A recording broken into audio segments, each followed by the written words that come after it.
So your boy Diddy got his bond rejected for the fourth time. Don't let anyone tell you it's the third, it's the fourth, because there's one still current going through appeal, but it's 4 times rejected.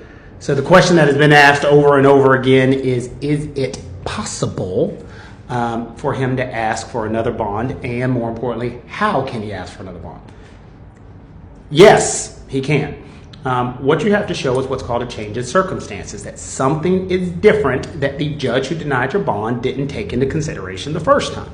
You might be saying, that's unfair, he should be able to do that. Fuck you. Yeah, he should be able to do this, and this is why.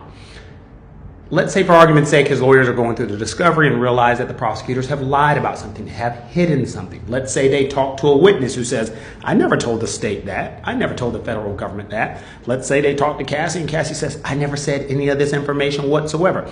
Let's say when they're doing the RICO violation that they never name any co-conspirators, anybody who's in that RICO violation with them.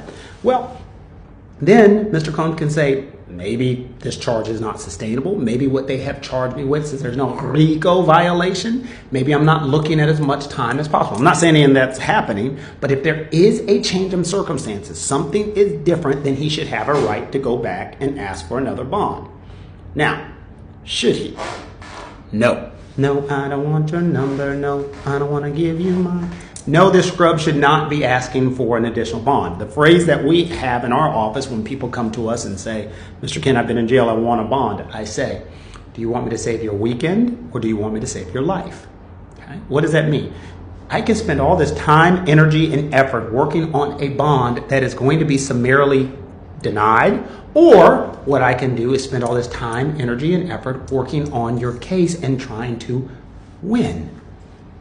Don't forget, Mr. Combs' trial is supposedly scheduled for May 2025. It's not going to happen in May. There's going to be a superseding indictment. I don't care what anyone says. This trial is not happening. But if it did, his lawyers have spent all of this fucking time getting ready for a bond hearing. And they're doing a good job. They're filing motions. They're drafting stuff. They're interviewing witnesses. And all of this stuff they can do is just to get a bond. That means they're not spending all of their time, energy, and effort worrying about trial. Do you want to save his weekend or do you want to save his life?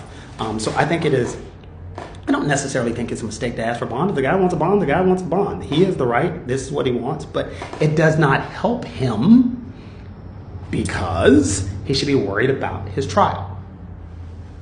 Period. What is it? Period. So these allegations are not being looked in based upon the information that his defense attorneys are doing.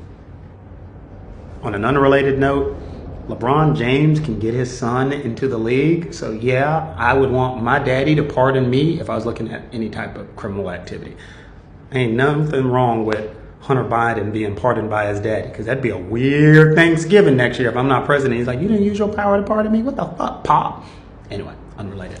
So Diddy's team now should be pivoting, worrying completely, unequivocally about his trial, because that's where the problems are coming in. So you need to take that in the cell, and you need to take that all the time you're preparing. Write legal on anything you want to write it on, because the rubber's about to hit the road. It's time to get ready for trial, bro.